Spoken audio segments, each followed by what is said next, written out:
This week's scenario is incoming from the Steamroller 2015 packet.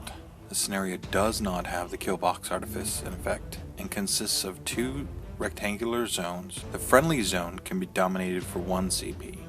The enemy zone can be controlled for 1 CP or dominated for 2 CPs. And your enemy's objective can be destroyed for 1 CP. First player to reach 5 control points or caster assassination wins the game.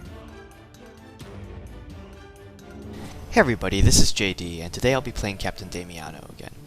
I dropped Damiano in today's scramble because I figured my opponent was going to play Krueger 2 into this particular pairing. I don't think Morvana has too strong a game against the Ostrom Earthbreaker Galleon list, and I think Krueger with Stormwall and Druids and a bunch of the other stuff has a pretty decent matchup into both of my lists. I chose Damiano because his feat kind of counteracts Krueger's feat. If I position well enough and I can get into the zone and feat defensively, I'm not going to get pushed out. The other thing that the Damiano list does pretty well is it has some small units in there where I can go ahead and snipe out Una, which is the biggest threat to my infantry, her and her battle group, that is. Here we have my two lists. I have Krueger the Stormlord with Wilder, Ghetorix, Stalker, Gorax, the full Una boat, 2 units of Shifting Stones, and a couple Blackclads and a Gallows Groove. My Morvana list is Stalker, Gorax, bunch of infantry, and support solos. I chose to go with my Epic Krueger list. Reason being so, I felt like it had a good matchup against a lot of the high defense infantry with the Una boat. The Screeches get around the high defense. The Druids kind of protect me from any crazy long range assassination vectors. And I have Shifting Stones to help extend my threat range. I kind of expected him to drop Damiano, mostly because I don't think his other list would be very good against Krueger, so that's why I chose this list. Alright, Merc's deployment. This scenario generally favors Krueger quite a bit. Krueger has an easy time dancing between the two zones, especially if he starts off center line. The Druids protect Una pretty well, so he can kind of commit to whichever zone he wants. What I'm going to try to do is try to use Rangai and Snapjaw's Animus with Submerge to try to contest his zone and hopefully get there and clear it. The Kayazys are going to be support there, and the Devil Shadow's Mutineers are going to come straight down the center, hoping that the Druids are going to be there as well. This will force not only his beasts to be on that side, but also Una to be on that side, as clearing the Kayazys is going to be a priority for him. That way, that will leave room for me to go center line with the Devil Shadow's Mutineers, and then flank with the Nyss to hopefully get rid of the infantry clearing so I have them clogged up. That's the general plan here. So I chose to deploy my Warcaster directly in front of my objective, kind of right in the middle, with my 2 War Beasts, kind of flanking on either side. Got Una right in the middle, right next to Krueger, with the Rotterhorns flanking on either end, kind of holding down my flanks, and then on the very outside I have my Blackclad Wayfarers.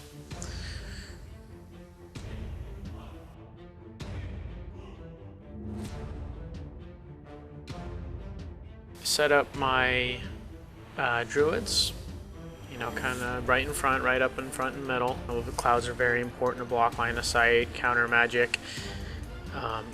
Really important to help stop any assassination vectors through spells, which I'm pretty sure Damiano does not have, but I just have to be sure to watch out for Midwinter.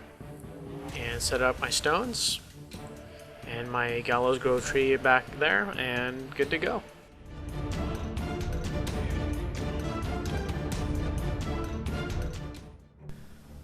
Alright, Merc's turn 1.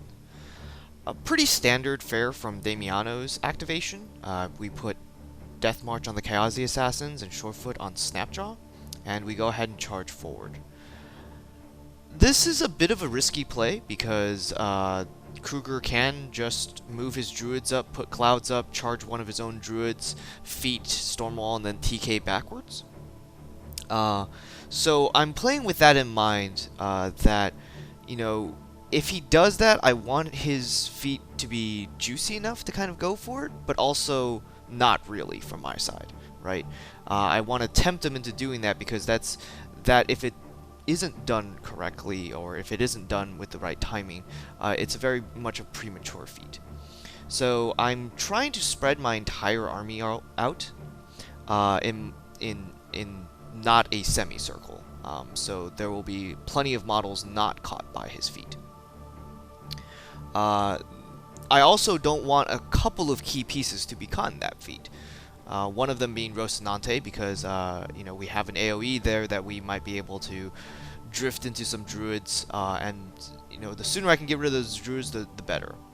The Devil's Shadow, kind of the same way too, although I think I do end up kind of moving them into the feat.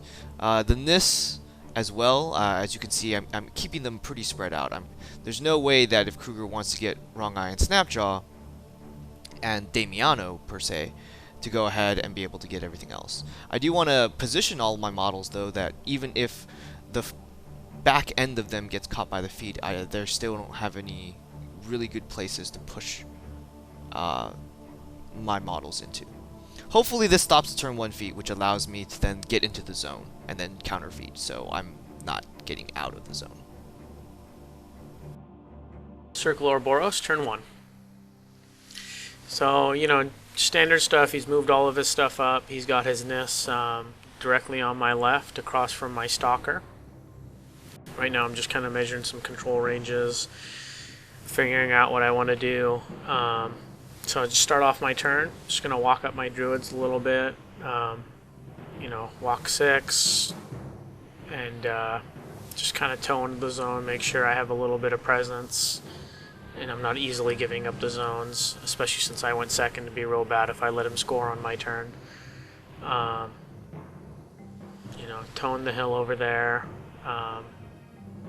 walking up the guys in the back, the UA. Probably not as super helpful in this matchup, since I don't think he has any elemental, but it does provide an extra body, and you know, helps extend my range for counter magic. So right now got everybody throwing down their clouds. You know, kind of helpful with the druids towing the hill. Their defense 20, you know, between the hill bonus and camouflage and cloud and whatnot. About Krueger going first, he's going to cast, you know, telekinesis on himself, and he's just going to kind of fly over and cast Stormwall. So sitting right nice and pretty up in the middle. Have the tree teleport within 5 into one of the clouds, giving it Prowl. And next up, you know, kind of thinking what I want to do here.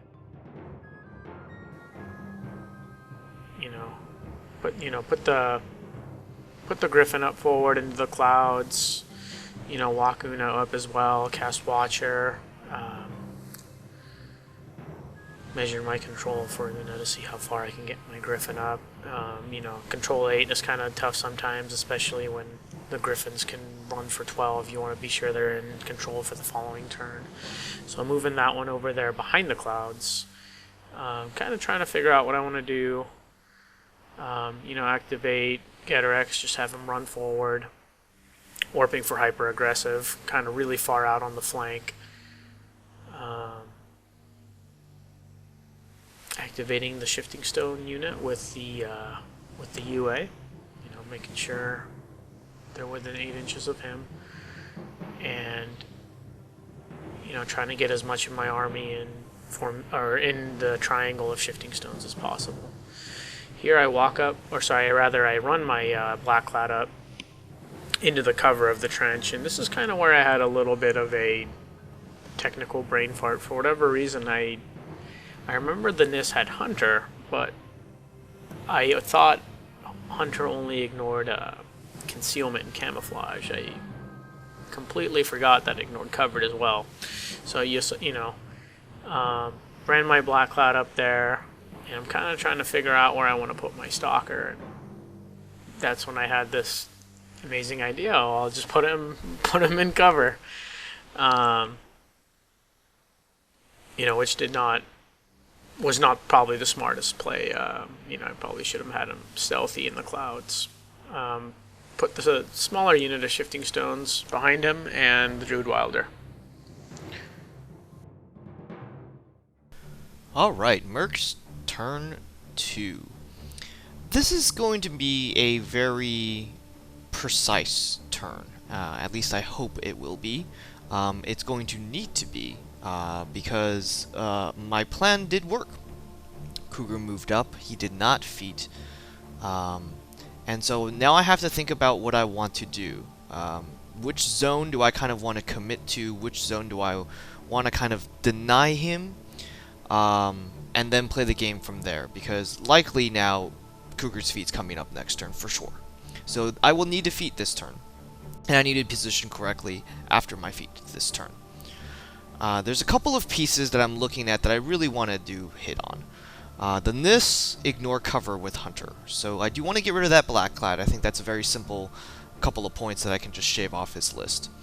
The stones over there don't have the Stonekeeper, so they don't have stealth either. And so maybe with a couple of CRAs, if I can position them out of Stormwall, it will be able to take off that stone, so take off that porting.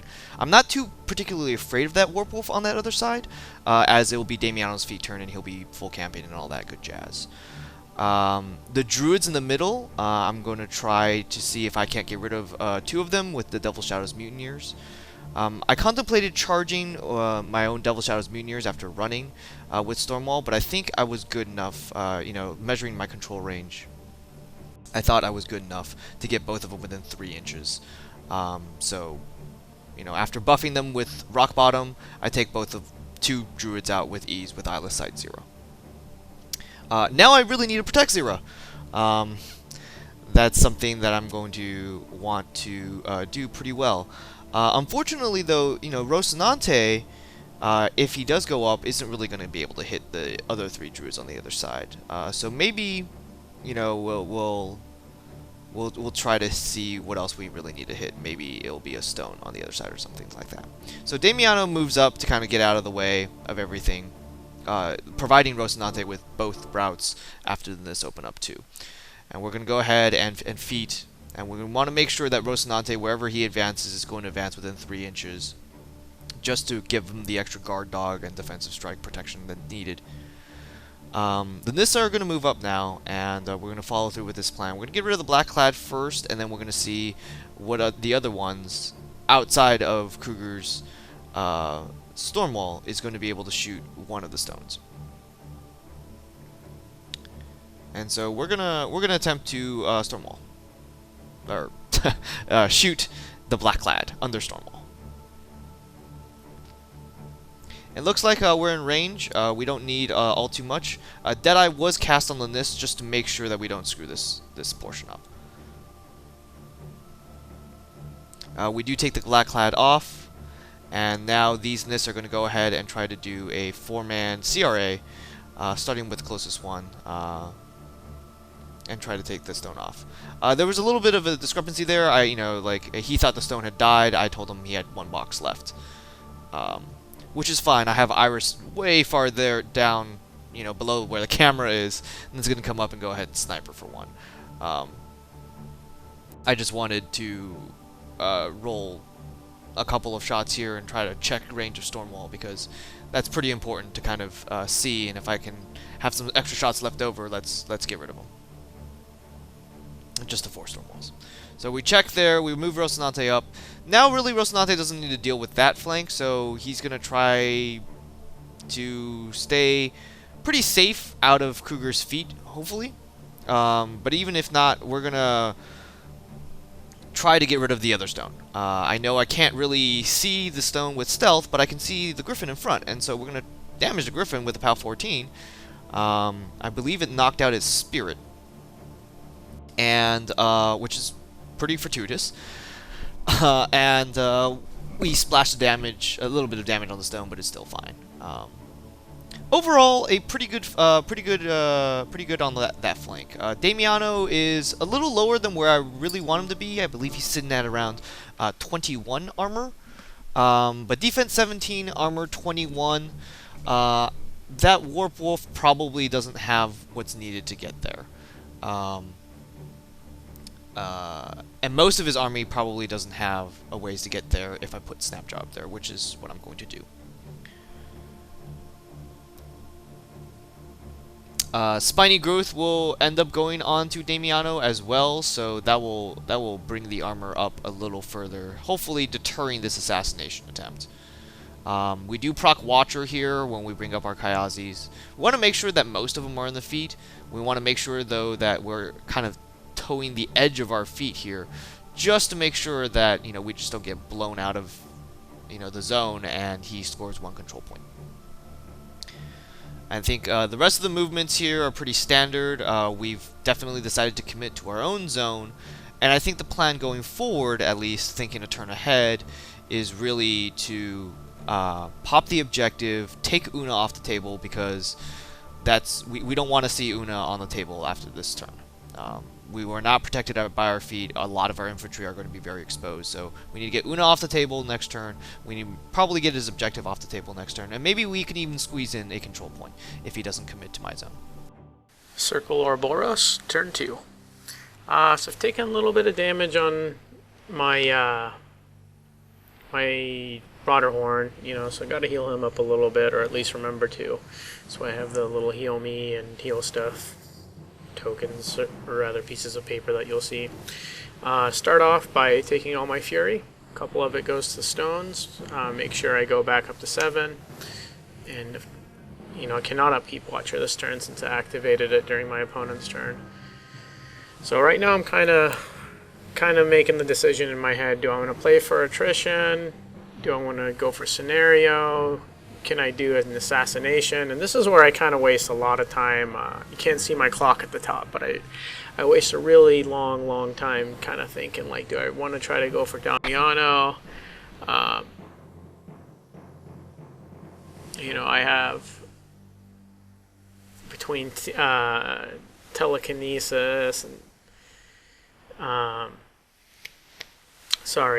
Hunter's Mark on the Blackclad Wayfarers, you know, and Gallows Groove and whatnot. Like, it's very possible that I can get to him. You know, he's not that far away from the Stalker. It would kind of require me to clear some stuff out, which I'm pretty confident I could do with the Griffon that's up on the hill and Una over there. You know, a couple push-pulls with the Druids. But, you know, as the more and more I look at this, I decide to go for the scenario/attrition play, because I'm looking at my zone right now and there's only about 5 guys, or rather 3, I believe it. No, those are my 2, yeah. So rather 3 guys are in my zone. So I'm like, well, I can clear my zone, dominate for 1, and then hopefully next turn, you know, kill the objective, dominate again, I'll be at 3, and then maybe even, you know, control the other zone. You know, so like I said, I spent a really long time thinking about trying to kill Damiano. The other thing that's really making this assassination hard for me is Midwinter standing right there, and he's got his 12-inch, you know, no spell bubble. So if I do want to go in for this assassination, I have to think really hard about how I'm going to get rid of Midwinter. You know, because as you know, telekinesis is range 8, and Midwinter's no magic bubble is 12 inches, and my Gallows Groove's on the other side. So I start by walking Una up. I'm going to take 2 or 3 shots at him. You know, and luckily it's enough to actually kill Midwinter.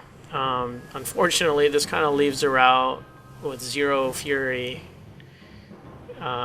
You know, kind of hanging out in the wind right there. So try to hatch this kind of genius plan, and this is where I made a bit of a mistake. I kind of still kind of half in, half out on this assassination.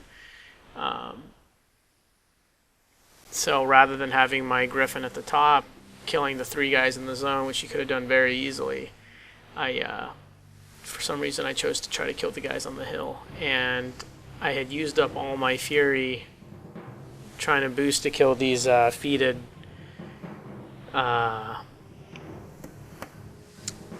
this feated infantry. I should have boosted to kill the UA, which, you know, by the time I got to him I didn't have any more fury to be able to boost, so that was a little bit of a mistake on my part. I could have killed the UA and, you know, kind of prevented the mini feat right then and there and just been done with it. But Kayazy, sorry, couldn't remember the names.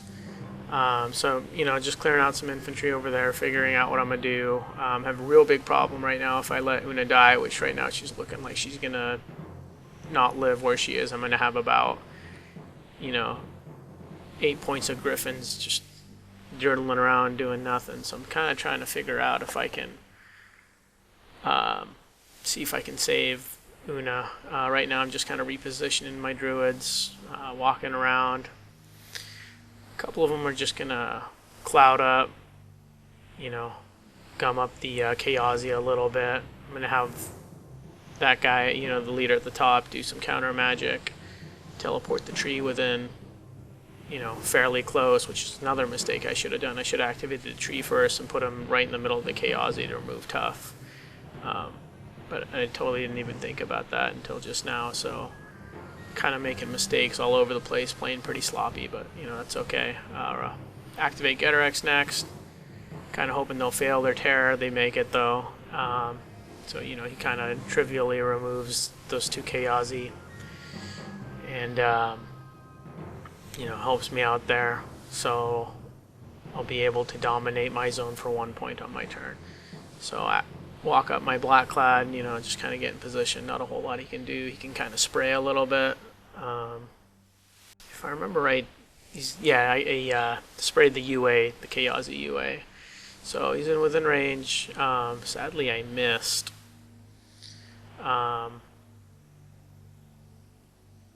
You know, just kind of trying to think of myself what I can do about that UA, but the opportunity passed, sadly. So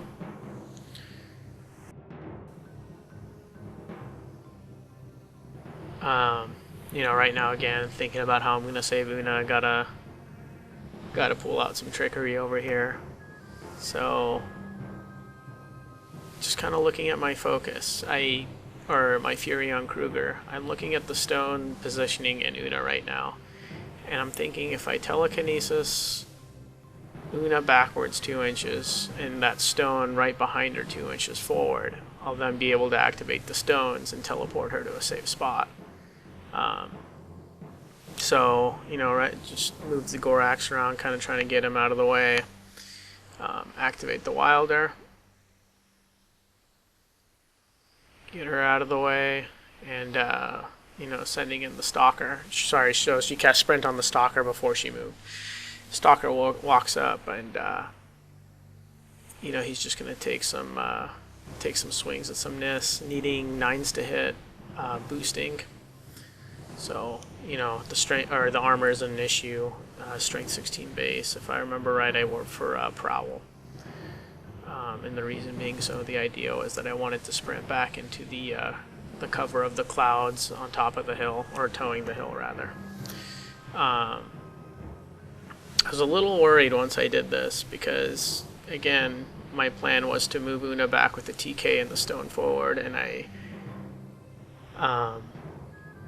kind of put the Stalker in a way where I couldn't really see Una because the cloud, the combination of the cloud and the Stalker is blocking line of sight from where Krueger currently is to Una. So, you know, I need him to get in the cloud but still be able to see Una. So he kind of charges the last Kayazy that was towing the zone. And I'm going to have to cast TK on myself. And then a third TK on Una to see if I can get her and put a proxy base down. And that little hill kind of ended up being a huge cluster, so you know, get her in the triangle right now, pop my feet, trying to see who's not in. There's about 4 Nyss and you know, someone over by Rocinante. I can't remember who that was, but just about everybody else got pushed by the feet.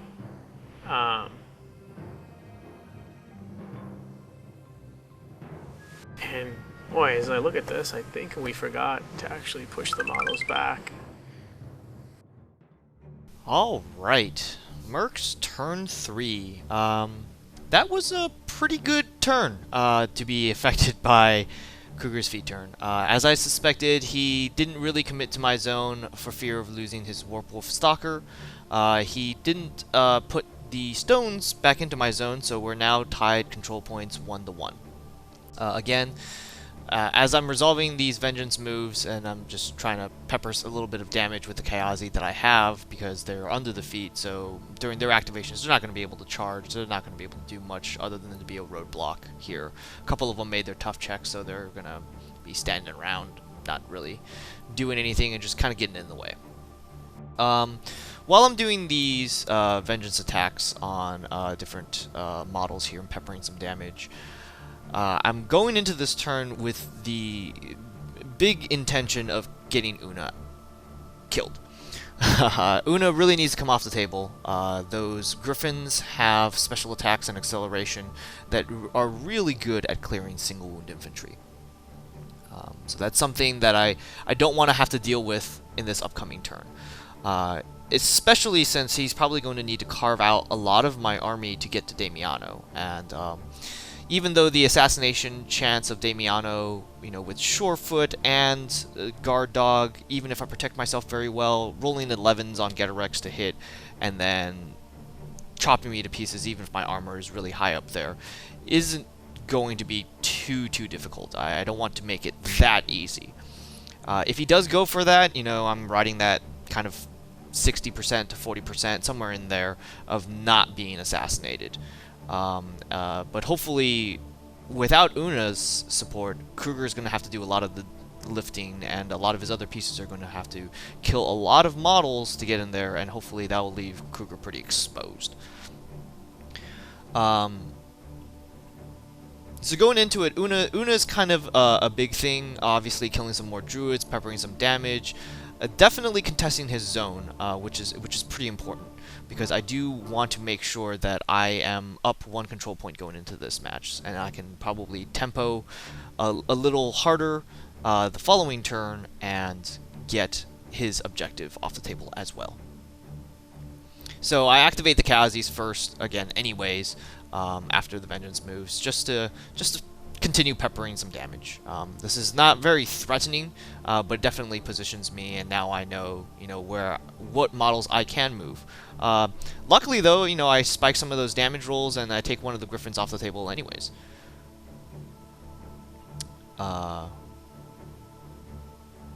Which isn't a bad thing. Una is still sitting there with no fury, and so she's very much a high priority target for me.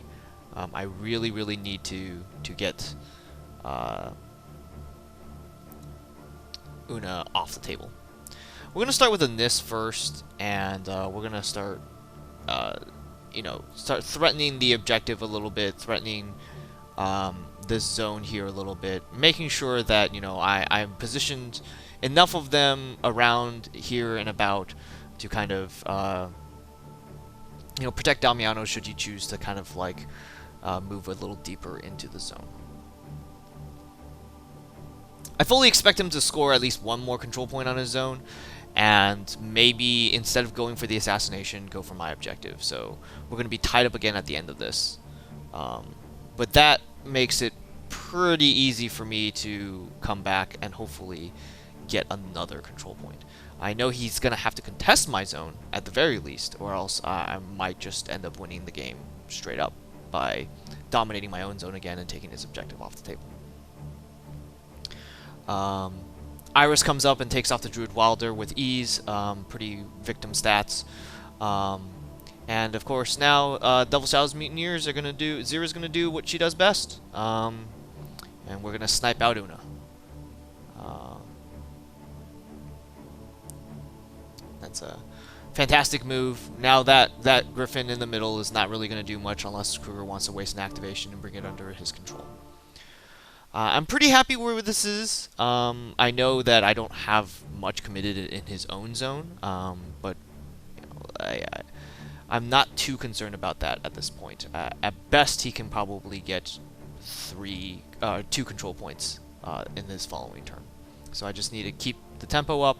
I want to make sure, though, that I play these models, the ones that I have left, very, very carefully. I want to position Rocinante and maybe get some damage on that Ghetorix, or sorry, on that Gorax. Primal, if I can take Primal off the table somehow, that'd be great. But unfortunately, it's going to be deviating. Luckily, he kills some Druids. Never a bad thing to kill some Druids. But I do want to come back and revisit this. I do really want to position this very carefully. TKs can really screw up my plans here. I want to make sure that Guard Dog is always an option here. I want to make sure that Submerge is on Snapjaw, and you know, there's no way for him to TK things in such a way that I don't get all of my buffs. I want myself sitting there against melee attacks, being defense 19, being high armor, spiny growth, and pretty much whatever focus I had left camped. I believe it's around 21 or 22 is what I have it at currently.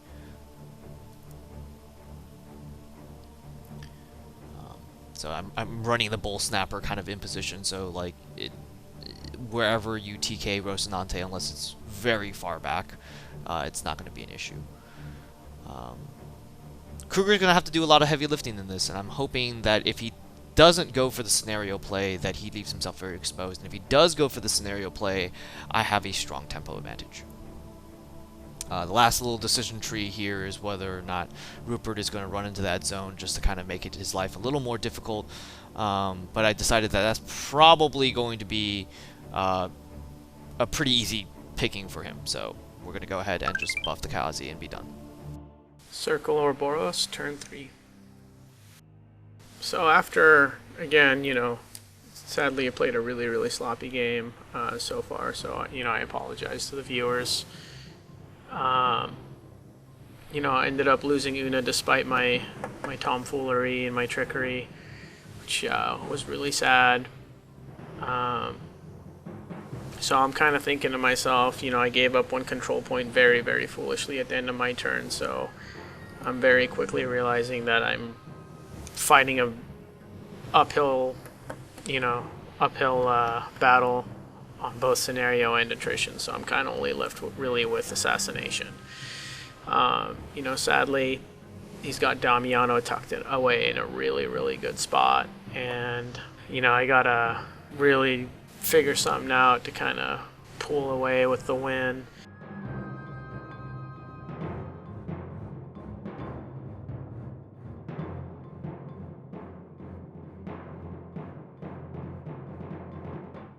I'm just activating the Druids right now, kind of trying to get them out of the way of Ghetorix. It's pretty far, but I believe I have a plan if I can, you know, somehow clear out the stuff between Damiano and Ghetorix. So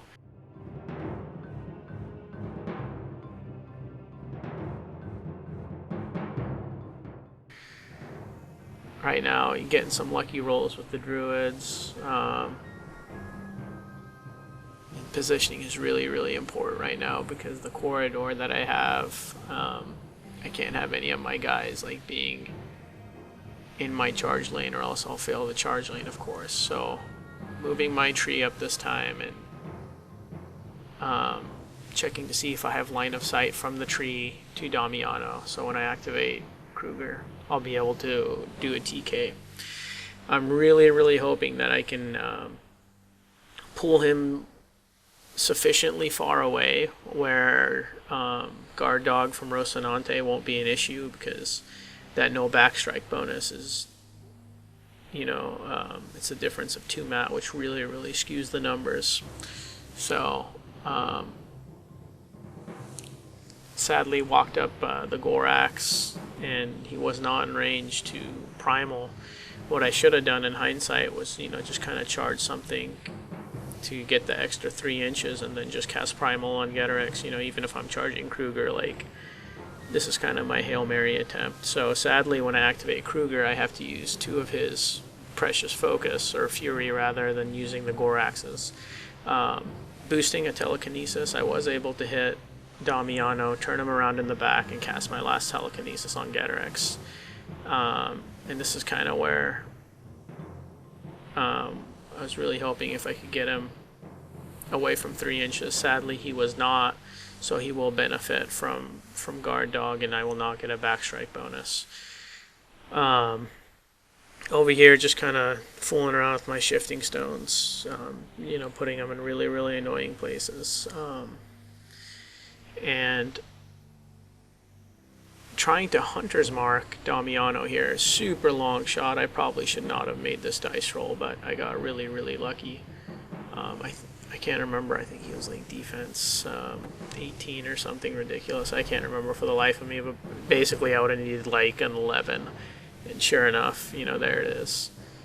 So now things are looking really, really good for me. I get a free charge and plus 2 inches of movement, so I'll be able to get my bite attack in addition to my axe attacks, which is really, really big for me. Next, I'm going to activate my Stalker. I'm just going to trample over to where I have the proxy base, you know, kind of making sure I'm going to be able to fit, seeing who I'm going to run over. Really, at this point, it's negligible who I'm running over. It's going to be trying to see who I'm taking free strikes over, or from, rather. You know, because if he knocks out my spirit, it's really bad for me. This was kind of another mistake I made. Rather than having the Gorax go to Ghetorix, I should have walked him over to the Stalker and put Primal on him, knowing that I was going to send him over there. You know, the difference between Mat 8 and Mat 6 on such a high Warcaster is huge. So after trampling, I have 3 Fear to play around with. I bought and boosted a sword. Unfortunately, I missed. And I bought another sword, kind of hoping for boxcars, and, you know, missed that one as well. So right now, Damiano is still full health. Rolled my trample attacks, you know, again, very negligible. And, you know, here's kind of the money. So activated Ghetorix. Did the charge, seeing if I'm in, you know, distance, seeing if my charge lane is clear, which it is. You know, Primal Strength throws me up to Strength 19 and Mat 9. So, you know, the charge is free. I hit my first initial, boosted it, and did quite a bit of damage. Left him on 4 boxes. So here I'm thinking, all right, I got 3 Fury left. I need to roll a 10. And if any of these next 2 hit, I win, and unfortunately I missed 2 10s in a row on 3 dice, and super, super bummed out that I missed, you know, both of those rolls. So, you know, at that point, you know, Krueger's sitting on 0 Fury, and that's it. Alright, Merc's turn 4. That was definitely a lot scarier when it actually happened than what I had imagined in my head. Luckily for me, Surefoot and Guard Dog definitely came through. I was not able to get Backstrike on with Rocinante's Guard Dog ability, and Surefoot definitely saved me quite a bit, as if another one of those hits from any one of those beasts had hit Damiano, he probably would be dead. So now Krueger is sitting with no Fury, and all of his beasts are full up, so even if he had Fury, he couldn't transfer. So I get basically my choice of how to assassinate Krueger. I have plenty on the board. The Kayazy Assassins still haven't been mini-feeded. The Nyss are still pretty full health. Devil Shatnel's Mutineers are all full health. Wrong Eye, Snapjaw, Rocinante, and Bull Snapper are all there as well. My friend Snarky would have you believe that the best way to kill an opposing caster is to turn him into another model in your army, via generally through Excarnate, or turning him, you know, into like a drudge. I think that's a pretty big move, if nothing else. But you know, if there is one time where you get to experience what Snarky is talking about, this is kind of an opportunity, and I don't really feel too bad when it's somebody like Krueger 2 and it's a faction like Circle. My opponent and I talked and laughed about this while this turn was going on. I think you know, Moress was a very, very good sport about this. I'm going to start here by mini-feeding on the Kayazy Assassins and, you know, taking off Gorax, just so if the next turn comes around, there's no Primal on the board. There's going to be some frenzy going on next turn for him anyways, and so Damiano may just die without the Gorax, but let's take care of that. And I need to kill a member of the Devil's Shadows Mutineers in order for Bloodbound to actually be able to change Krueger into a Devil's Shadows Mutineers, which at last that is the plan, is for Zero to go in and kill Krueger.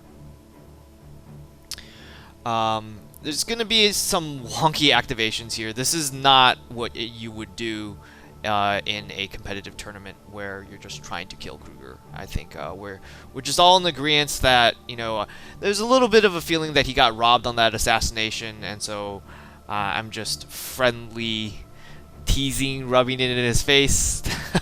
But also, you know what? I'm honestly very curious of how good it feels to turn the opposing caster into a member of your own army. So we're gonna go and activate Damiano first. We're gonna get some things going on. We're gonna Deadeye Zero, the Devil Shadows Mutineers, actually. And we're gonna make sure that this lands. Rockbottom has already activated, and we're gonna go ahead and coin up Zero. Obviously, Krueger is a 15/15 and pretty easily sniped out with range attacks, especially without Stormwall up, with no transfers as well. But simply being a 15/15 doesn't mean dice math is 100% on Zero's Weapon Master gunshots, which go up to POW 12 under Rockbottom's coin. So we're going to start things off by peppering him with a little bit of damage. Eiryss will have the honors first. Knowing her low power gun really can't do much.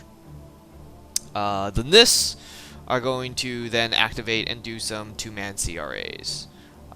This is kind of me mathing it out and thinking that, you know, 2-mans has a good enough chance to hit and still do enough damage without overkilling it. If I wanted to hit more accurately, the power on the CRA would be too high, so that's a bit of a problem. I'm really just thinking about this, making sure I don't screw this up, because it would look terrible if I was toying with my opponent and just lost the next turn. So I'm moving them this, kind of Congo lining them a little bit, making sure they all have LOS, something I'm pretty familiar with, having both played against and, well, with the Sorsha Oceans matchup and things like that, making sure that there's space in between all the models so they can all see Krueger. So we're gonna go start off with a 2-man CRA first. He's not at any point right now where a 3-man would be able to kill him anyways, but, you know, we're going to save the 3-man for last if those start missing. You know, peppers a little bit more damage there. I decided to take another 2-man CRA, and that does a lot more than what I really wanted to do, but now Krueger is sitting comfortably at 9 health. I don't want to shoot him with any more CRAs because he might die, and I'm going to go ahead and charge. One of the Devil Shadows is going to take a free strike, and he's going to die anyways, so I guess the Kayazy really didn't need to kill Mar, because Morlin dies there. But Zero goes ahead and starts with their gunfighter shots. They both do hit, and that one brings him just shy of his life. The second shot hits as well, and the game is over. We do actually go ahead and replace her with Mar there, and you know, I shake my opponent's hand again. He was a very good sport about this. Thanks for watching.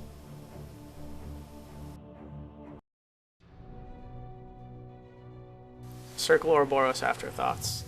Boy, I made so many mistakes this game. And my opponent played a very, very good game. You know, forgetting to push with the feet, you know, probably one of the biggest things. But if I had to pinpoint, you know, like my actual mistake was I was always half in, half out. You know, I never committed between, okay, do I want to go for assassination or scenario?